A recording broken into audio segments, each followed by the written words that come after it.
Mr. Sergeant at Arms. Mr. President, the Governor of the State of Missouri now approaches the chamber. Mr. Sergeant at Arms, open the doors to allow the Governor to enter. The escort committee will escort the Governor to the dais.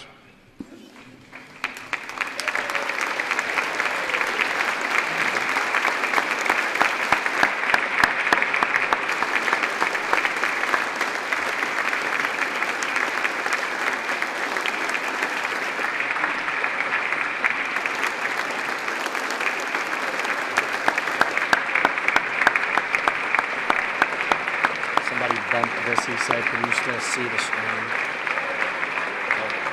Let me see. He can see. He can see.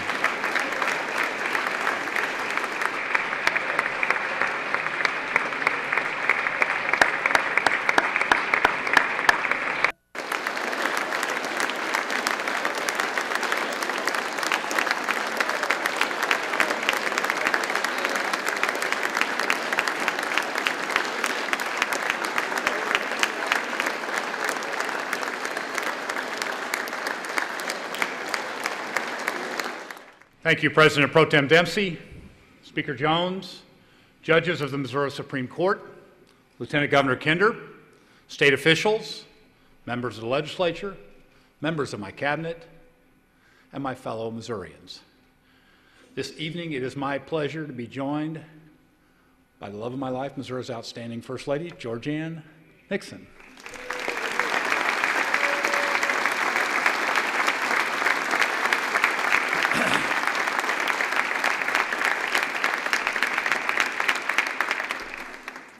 Our son Jeremiah. Good to see you, Jer.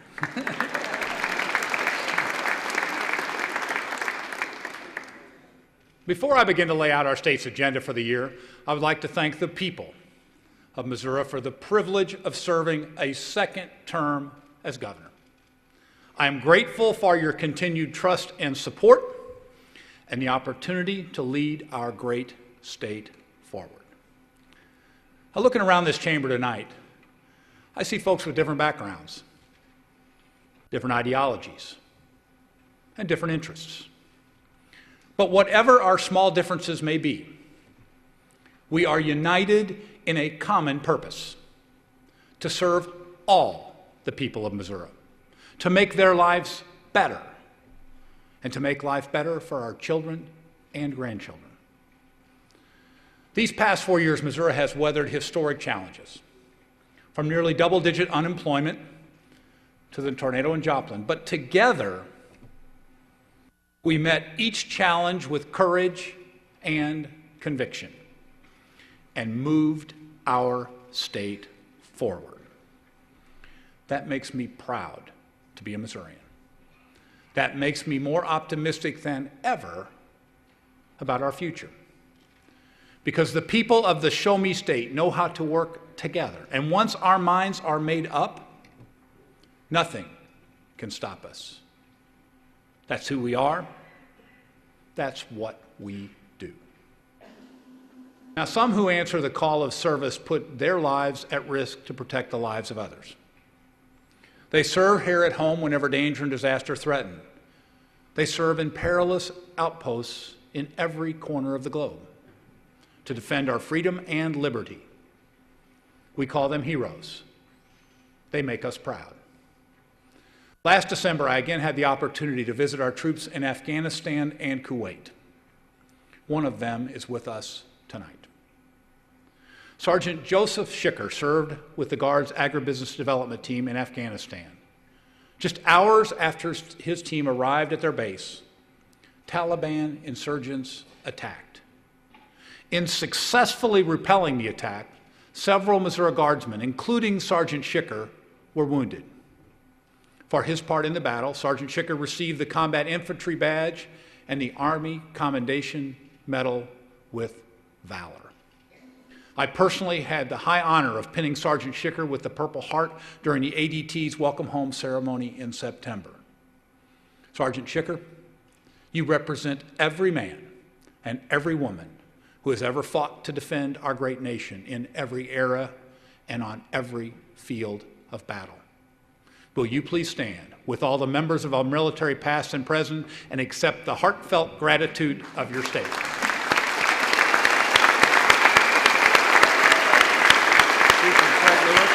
Yeah.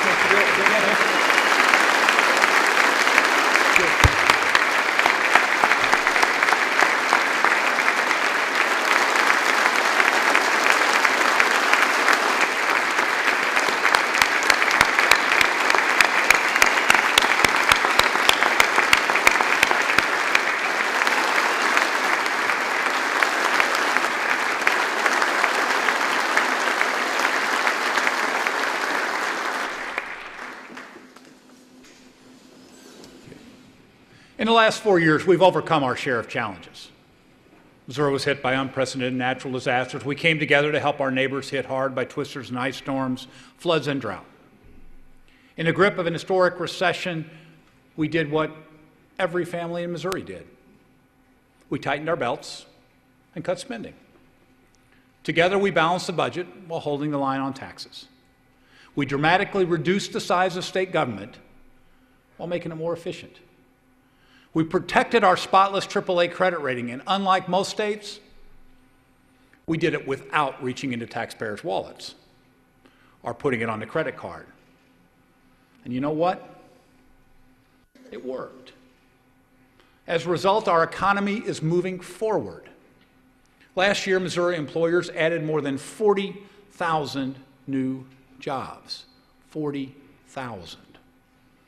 We're exporting more goods than ever before, training more workers than ever before, and bringing Missouri's auto industry back to life.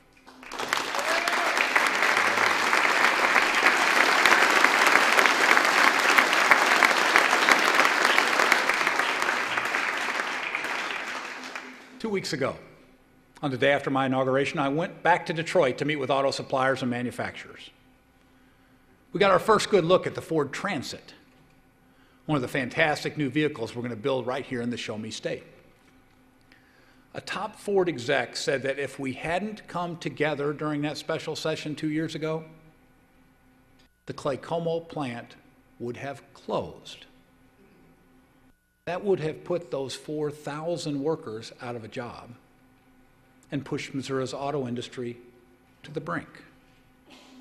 Instead, automakers are investing more than $1.5 billion in Missouri, creating thousands of jobs at the Ford plant in Clay Como, the GM plant in Wentzville, and suppliers in every corner of our state.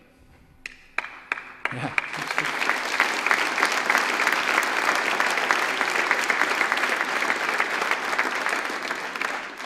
By coming together in that special session, we saved Missouri's auto industry. So when the skeptics say that nothing gets done in this building, or when the press writes that the two parties can't come together, think of those workers and their families. And remember, what we do here really matters. And that same spirit is needed now more than ever to keep Missouri moving forward. Together, we've kept our fiscal discipline, and our economy is gaining ground. We now have a unique opportunity to build a better future for our children. We must seize it. And nothing will have a greater impact on our children's future than the commitment we make now to their education.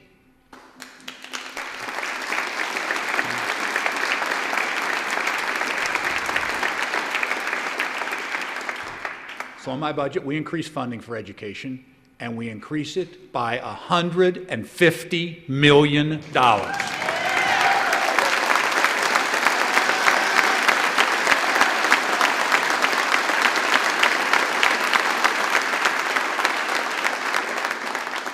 That's $17 million more for early childhood education. That's $34 million more for higher education. And that's $100 million more for our K through 12 classrooms.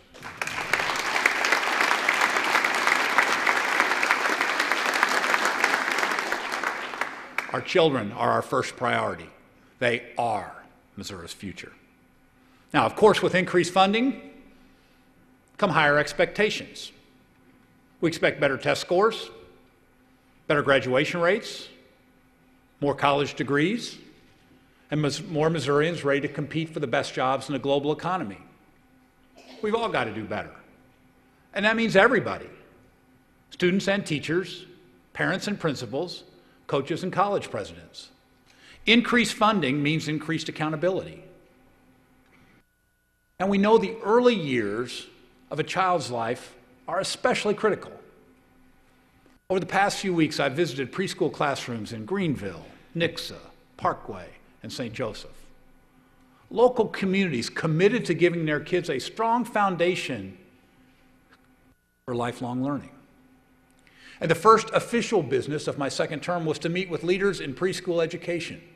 We discussed ways to ensure that every young child comes to school ready to learn and ready to succeed. The clear consensus: early childhood education is a smart investment with a big return. We want every child in every Missouri community, no matter their family's circumstances, to get the best possible start.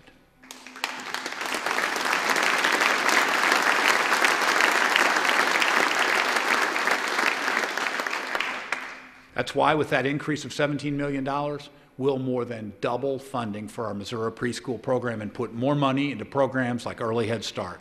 Move kids forward early.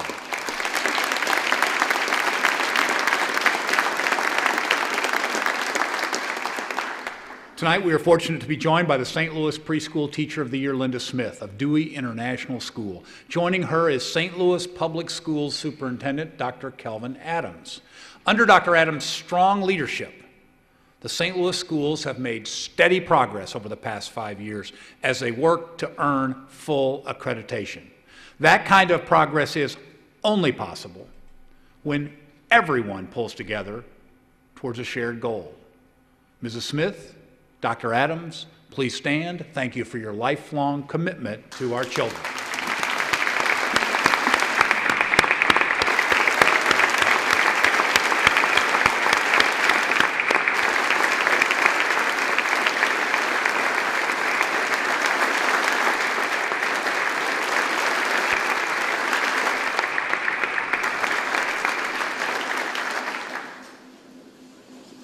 Now, in the past 4 years, our schools have made steady gains. Math scores are up. Reading scores are up. And I'm proud to report that Missouri's high school graduation rate is now the 7th highest in the nation.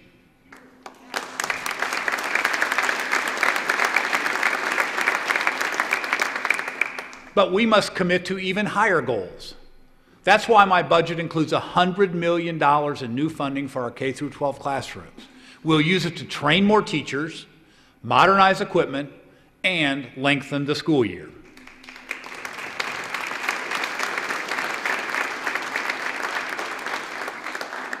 Right now, Missouri has the 4th shortest school year in the nation.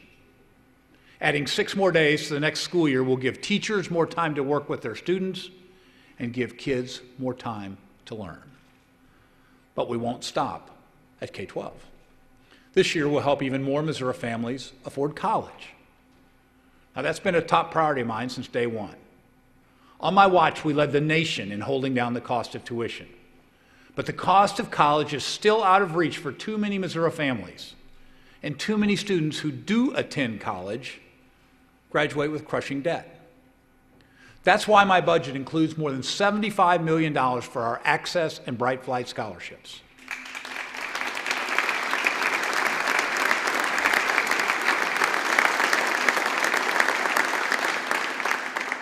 And it increases funding for our A+ scholarships, which cover tuition and fees at all our public community colleges. To qualify for an A+ scholarship, high school students must keep their grades up, have excellent attendance, and stay out of trouble.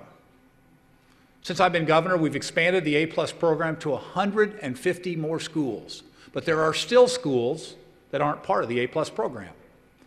So their students can't even apply for A+ scholarships. That's unfair to these kids, and we're going to fix it. This is the year we will expand our A+ scholarship program to every public high school in the state.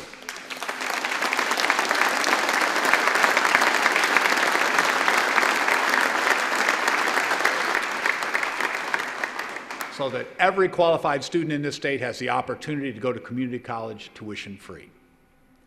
Now, the dream of a college education should be within reach for all Missouri families, because education is the best economic development tool there is.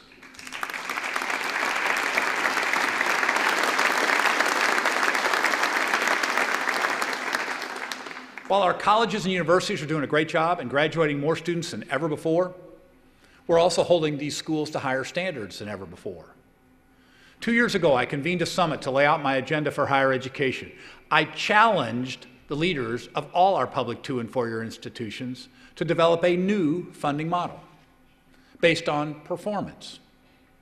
And that's what we did. My budget includes an increase of $34 million for higher education, but instead of funding schools based merely on what they've received in the past, we'll tie new funding to specific performance goals, like increased student retention, higher graduation rates, and improved learning. We will achieve higher academic goals with greater accountability. Yes, we will.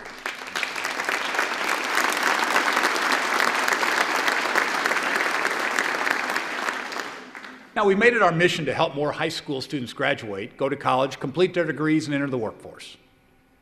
That's the traditional path. And I'm glad more students are taking it. But there are nearly 750,000 Missourians who started college but never completed their degrees. They left school, got jobs, started families, moved on with their life. At this point, some of these folks may feel that going back to college is too expensive or too hard to juggle with work and raising kids. I want to change that and help these adult students finish the degrees they started years ago so they can get better jobs and meet their full earning potential.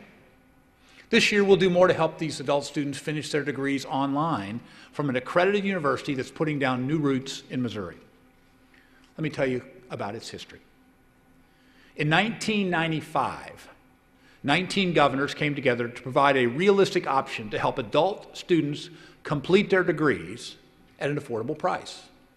They founded Western Governors University, a nonprofit institution that offers bachelor's and master's degrees in 4 areas Missouri employers are looking for: business, healthcare, teacher preparation, and information technology. It's designed to meet the needs of real people with real lives. You can take your tests after work or on weekends or at night after the kids are asleep. Instead of paying tuition by the credit hour, students can take as much coursework as they want for a flat rate. And how quickly you earn your degree depends on how quickly you master the subject matter. You advance at your pace.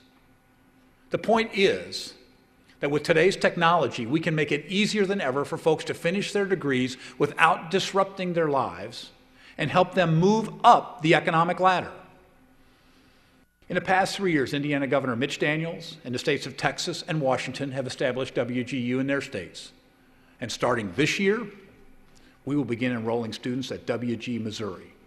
We'll be helping Missourians who never finished college, who are underemployed, and who need degrees to move up, reach their full potential. Now, that's a mission we can all get behind.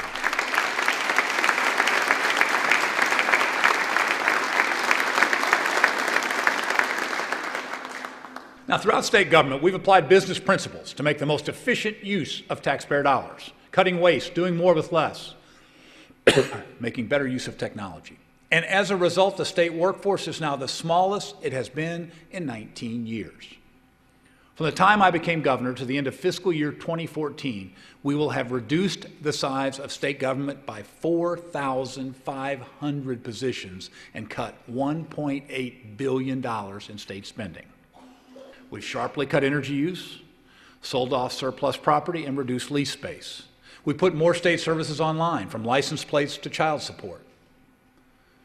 And in addition to applying business principles to make state government more efficient, we must use those same principles to make government more business-friendly.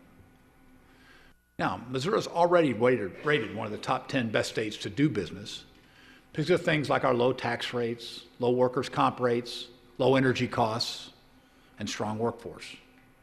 But talk to small business owners and they'll tell you there's still too much red tape, too many bureaucratic hurdles. We hear those concerns and we're doing something about it. First, we need to streamline Missouri's economic incentive programs, and there are a lot of them, so that they're easier to use and understand. Second, we need to simplify our convoluted environmental permitting process.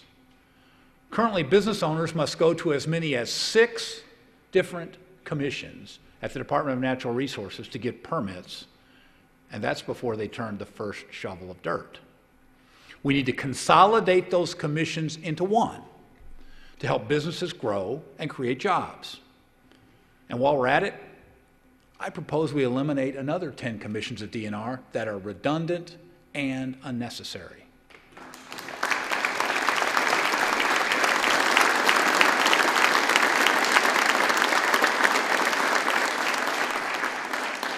We can take these common sense steps to cut red tape for businesses without backing off our commitment to protecting our air, land, and water, which we will. We also must address the second injury fund. This year, let's work together to solve this issue for the benefit of Missouri workers and employers. This is the year to get that done.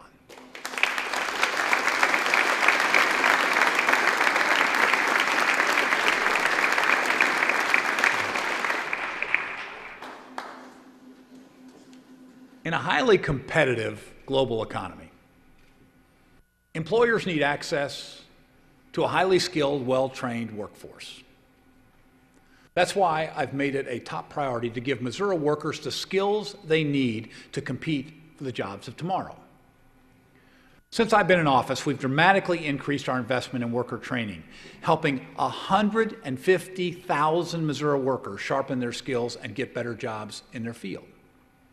So once again, my budget increases funding for workforce training that's custom tailored to the needs of Missouri employers. Investing in Missouri worker skills, that's real economic development.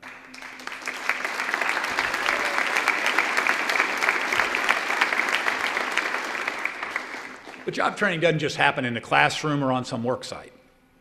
Some of Missouri's best workers got their training serving us in the armed forces. Helping our veterans get work when they come home is not only honorable and patriotic, it's good for Missouri businesses. If you're looking for an employee who shows up early, stays late, works hard all day, and knows how to overcome adversity, hire a veteran. In 2010, we launched Show Me Heroes. We've asked every employer in the state to reach out, recruit, and interview veterans first for new job openings. I'd like to thank all the legislators in this room who helped us strengthen this program by adding job training so our veterans can re-enter the civilian workforce quickly and be even more successful on the job. More than 2,700 employers have signed the Show Me Heroes pledge, putting more than 4,000 of our proud Missouri veterans to work. And tonight again, I call on every Missouri business to go to our website at mo.gov. It only takes a minute, and take that Show Me Heroes pledge, because it's not enough to honor and support our service members abroad. We must honor and support them at home with jobs that are worthy of their skills and work ethic.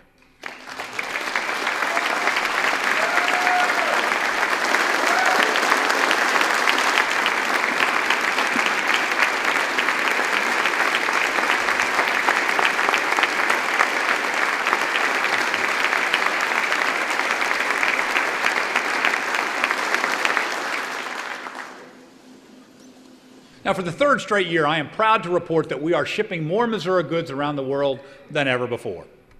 Missouri exports hit record levels in 2010 and topped the $14 billion mark with double-digit growth in 2011. And we're on track to break records again. That's because we're taking a proactive approach. In October of 2011, I led a group of Missouri business leaders on a highly successful trade mission to China. We secured agreements to sell $4.6 billion in Missouri goods. In April of 2012, we went to Brazil and signed our first ever trade agreement with the state of Sao Paulo. the financial capital of one of the world's fastest growing economies. And this coming March, I will lead a trade mission to South Korea and Taiwan. We're making this a priority because it's critical for every business in the state, no matter how small, to think globally.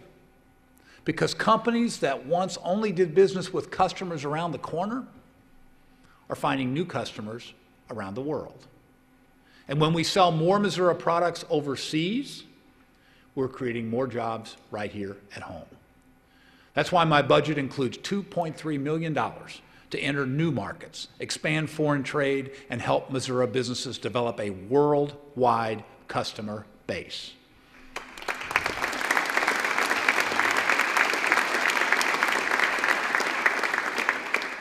Now, one of our export superstars comes from one of Missouri's oldest family-owned businesses, Volpe Foods in St. Louis. Next time, it's from your district. Next time you're in St. Louis, stop by their shop on the Hill. Volpe is a prime example of a traditional business that, with visionary new leadership, has broken the mold. With the help of our Departments of Agriculture and Economic Development, Volpe has doubled its exports in growing markets like Japan, South Korea, Taiwan, and Costa Rica. Representing all Missouri exporters, please welcome the CEO of Volpe Foods, Lorenza Passetti from St. Louis. Lorenza.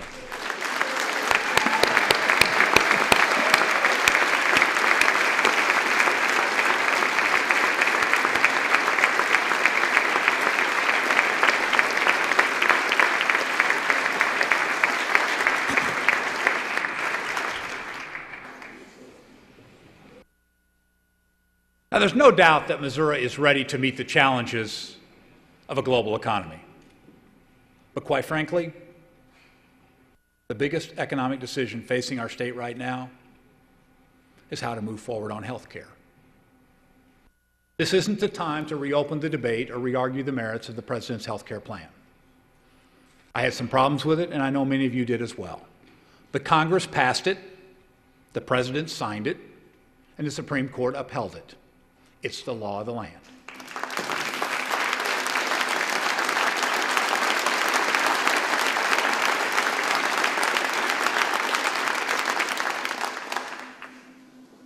And it's not within our power to rewrite federal laws, even if we wanted to.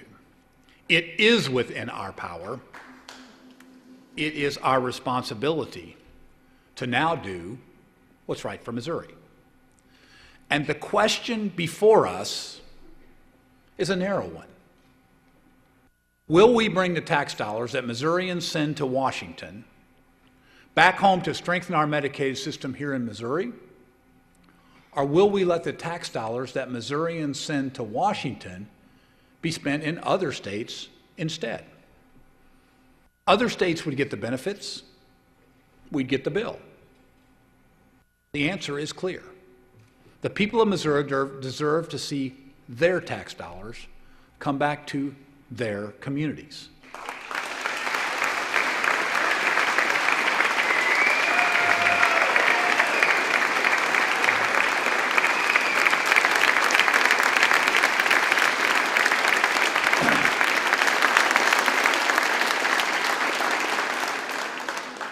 Friends, let's put the politics of healthcare aside for just a moment and look at this as a business decision for the state of Missouri. The Missouri Chamber of Commerce supports the Medicaid expansion, not because they're big supporters of this president and his agenda, but because it's the smart thing to do.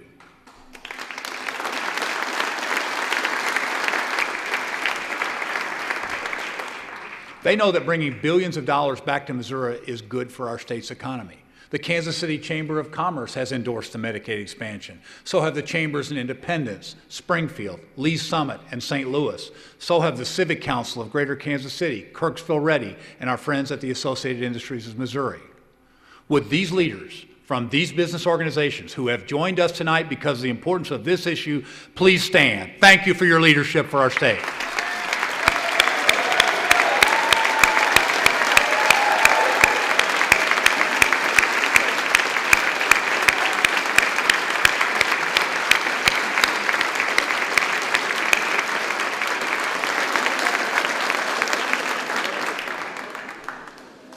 for these business leaders, this is not a political decision.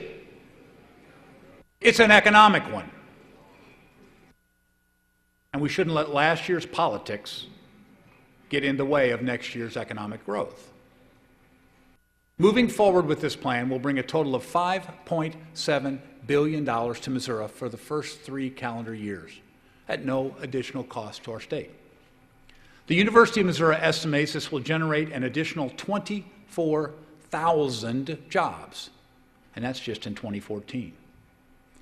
We're talking about good jobs for nurses, doctors, pharmacists, therapists, and medical technicians. Strengthening Medicaid will strengthen our economy. Without question, it's the smart thing to do.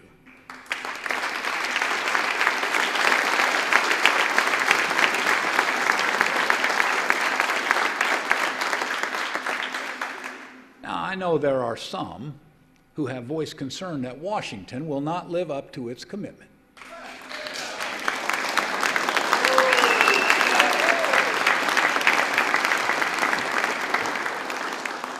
Let me address that directly. I support including a provision that rolls back the Medicaid expansion if Washington doesn't honor its financial commitment.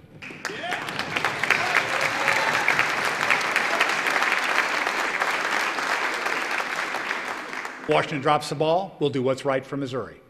Quite frankly, we always do what's right for Missouri.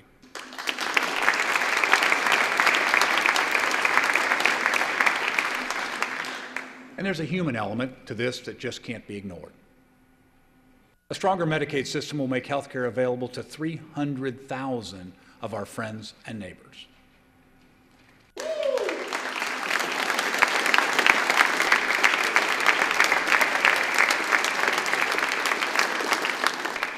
Let me be clear about who these people are. They're working Missourians.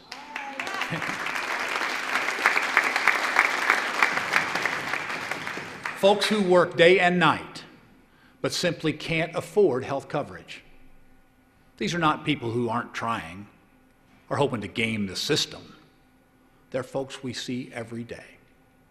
Some holding down 2 jobs just to make ends meet. We're talking about a family of 4 with a household income of roughly $32,000 a year. They wait tables and clean office buildings. They cut hair and trim trees.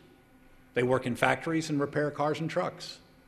Making it easier for these hardworking Missourians to get basic health insurance, that's the right thing to do.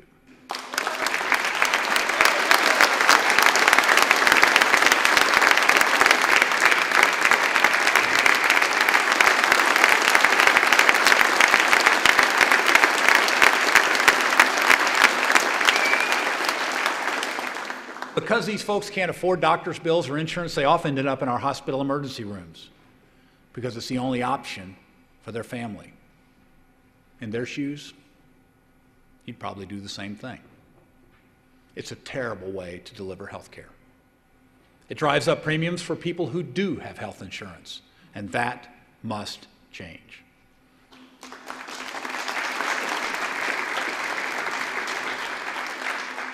I'm well aware this is a tough issue politically. But across the country, we're seeing governors and state legislators put politics aside to do what's undeniably best for their states. Republican governors in places like Arizona, North Dakota, New Mexico, and Nevada are using federal funds to strengthen their Medicaid systems. Not because it's the easy thing for them to do politically, but because it's the right thing to do.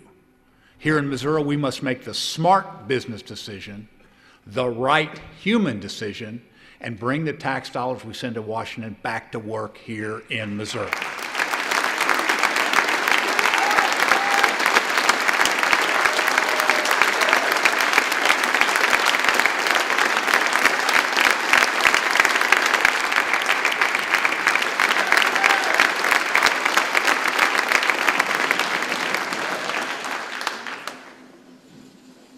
On another healthcare front, in recent years, we have seen the tragic consequences when people with serious mental illness don't get the help they need. Right now, many people with severe mental illness only get treatment when they reach a crisis point. That's too late. My budget includes $10 million to help those with mental illnesses get timely, effective treatment in their own communities.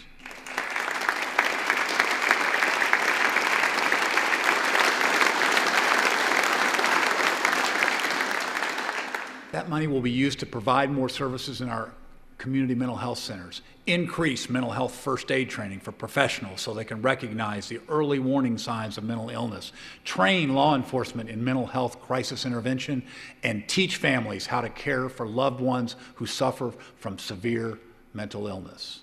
We must do everything in our power to get folks the treatment they need before it's too late.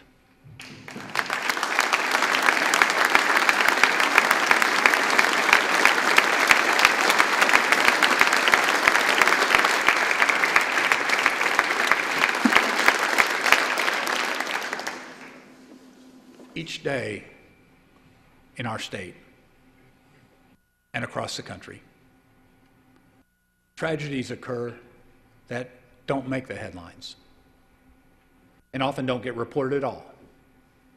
I'm talking about domestic violence. Last year, our network of shelters for victims of domestic violence provided safe haven for thousands of women and children. But thousands of others were turned away because the shelters were full. We know that battered women are at greatest risk when they make the courageous decision to leave an abusive partner. Finding shelter can literally make the difference between life and death for these women and for their children. That is why my budget includes a 29% increase in funds to provide more beds, more treatment, more safety at domestic violence shelters throughout our state. No child, no mother who has been the victim of domestic violence should ever be turned away and left to fend for themselves during these moments of crisis.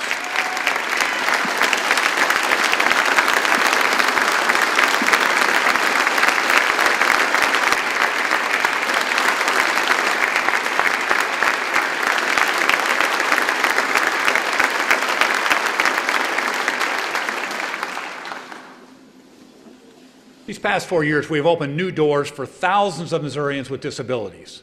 I'm passionate about this work, as I know many of you in this room are as well. Together, we passed landmark legislation in 2010 to ensure that children with autism get the medical care they need.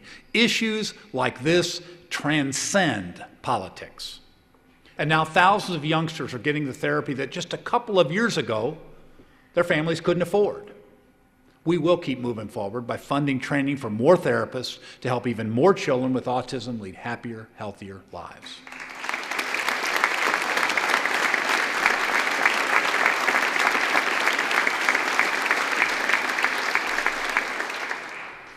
In October of 2010, we started the Partnership for Hope, and it's already helped thousands of people with developmental disabilities live fuller lives.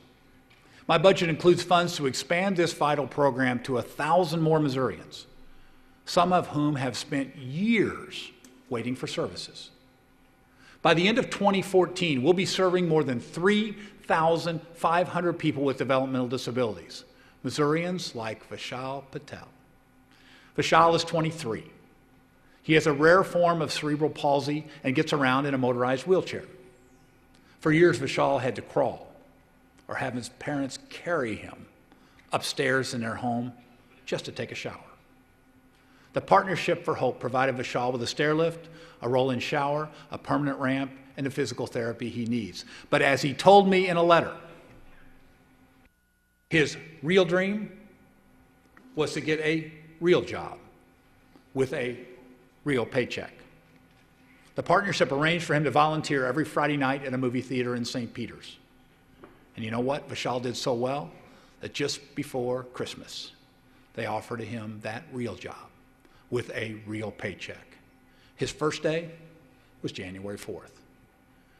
Vishal represents the many Missourians with disabilities who are now entering the workforce thanks to the Partnership for Hope, and the enlightened business owners who recognize the value of these outstanding workers. Vishal is here tonight with his job coach, Pam Westoff, and Peg Capo, who runs the program in St. Charles County. Please welcome the newest member of Missouri's workforce, Vishal Patel.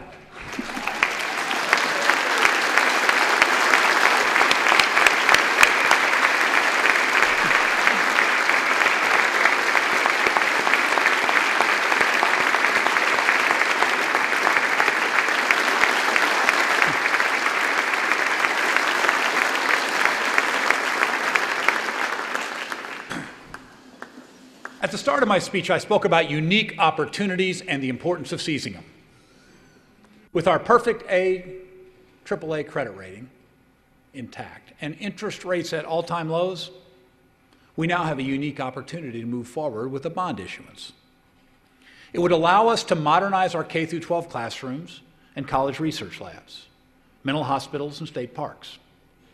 Some of our state's most important buildings need long overdue improvements, including this one.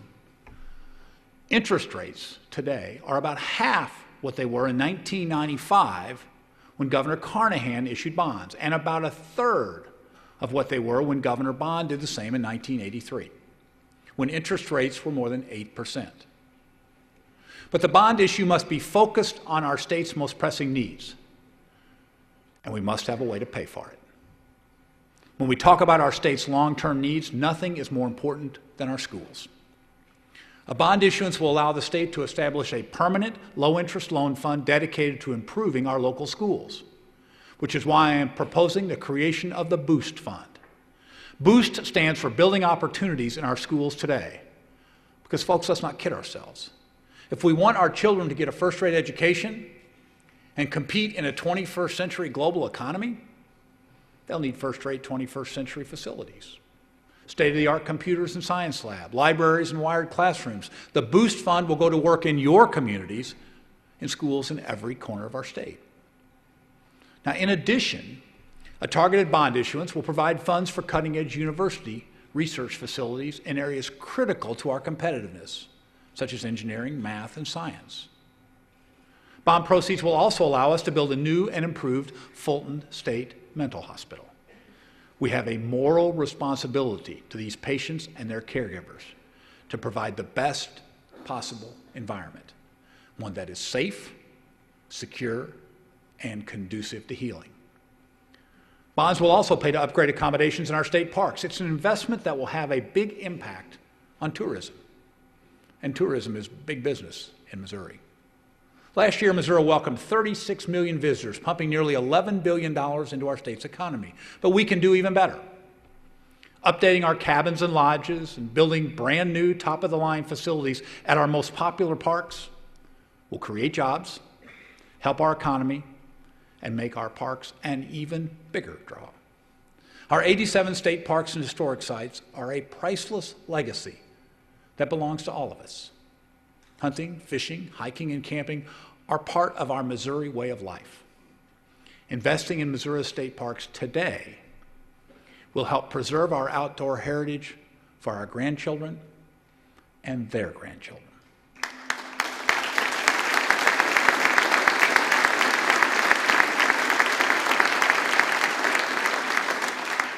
Now, as I said before, we can only move forward with a bond issuance if we have a way to pay for it.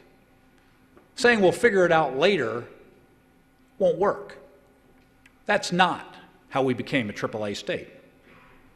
The way to pay for the bond issuance is to finally get our tax credit system under control.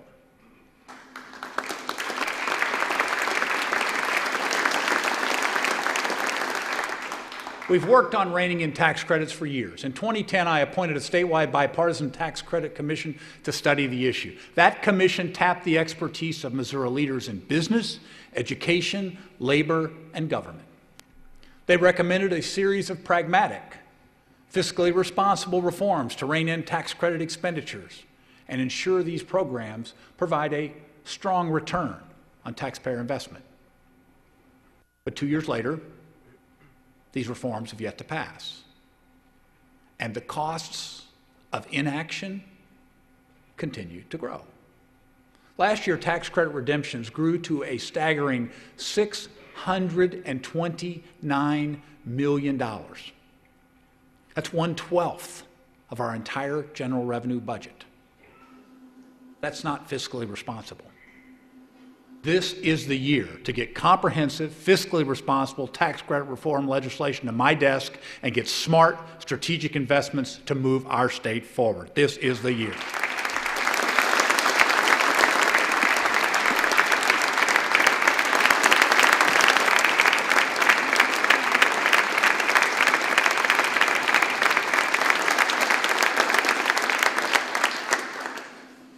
Now, but all these ideas and proposals I outlined tonight mean very little if the people of Missouri lose faith in the system.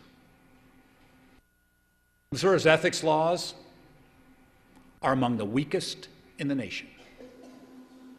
Every year as governor, I put forward my agenda for ethics reform.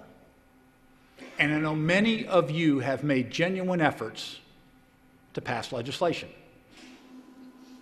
The list of reforms we must implement is long. Everything from curbing committee-to-committee transfers, to banning office holders from doubling as paid political consultants, to finally closing the revolving door between the legislature and lobbyists. All things we must do. But above all, the single most destructive force to our system is the unlimited sums of money pouring into the campaign accounts of candidates seeking public office.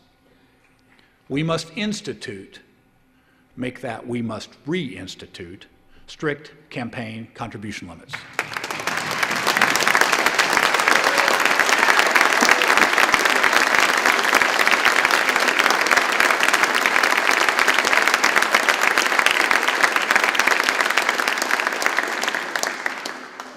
Each time a wealthy individual, or business, or special interest sends a check for $20,000 or $50,000 or $100,000 to a candidate, the public's trust erodes just a little bit more. And eventually, if we continue on this path, there will be no trust left at all. Now, I've led the fight for campaign contribution limits for many years. As Attorney General, I stood before the United States Supreme Court and successfully argued in support of Missouri's contribution limits. And as your governor, I stood before you every year and made the case for them. This year, if the legislature does not send a campaign contribution limit bill to my desk, I will do everything within my power to get it on the ballot and make sure it passes.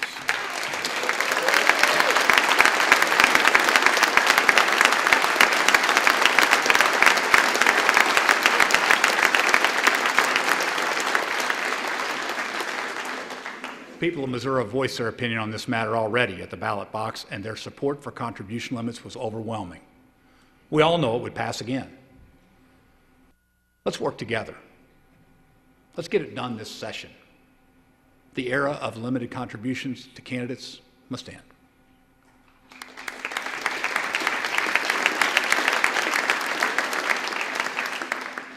These past 4 years, we've been faced with some historic challenges. By working together, we've tackled them head on and made great strides in the Show Me State. We've kept our fiscal discipline, balanced the budget, and put strict cost controls in place throughout state government. And as a result, our economy is making solid, steady progress. The signs are everywhere. Businesses large and small are hiring again. Missouri's unemployment rate has been lower than the national average for 40 consecutive months. New building permits are up, personal income is up, and wages are up too.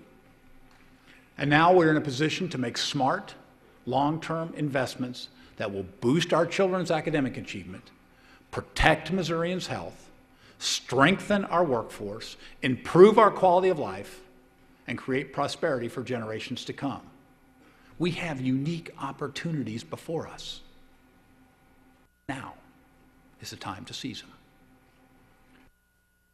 Just 2 weeks ago, I stood at the steps of this Capitol and spoke of my vision for the future of our beloved state.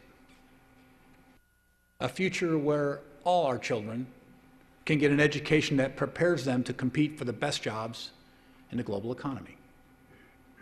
Where the brightest minds in science and technology advance the frontiers of human knowledge. Where business and the arts flourish. Where the bounty of Missouri's farms and fields will feed, clothe, and power the planet. And where the natural beauty of our state is preserved and cherished for all time. That future is ours to build, and we can only do it by working together.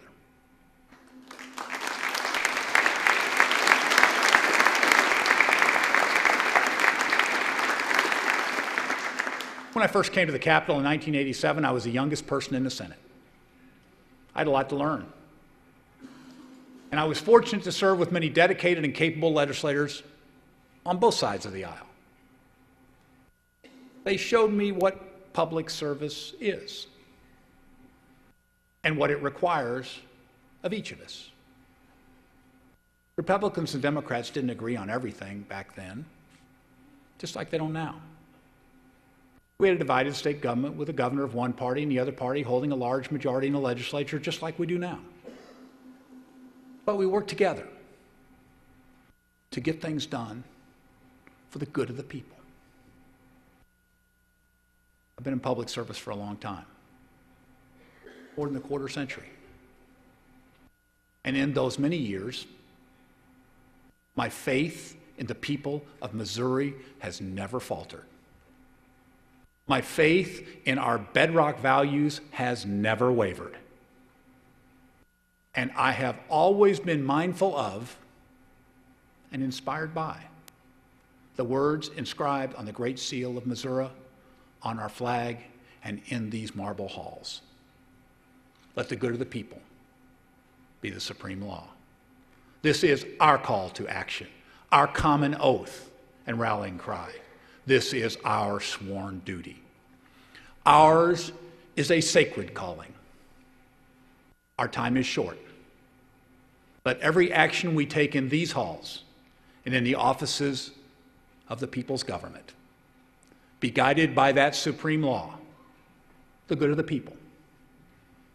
Now let us seek God's everlasting grace and protection to finish the good works He has entrusted to our care. God bless Missouri. God bless the United States of America. Thank you and good evening.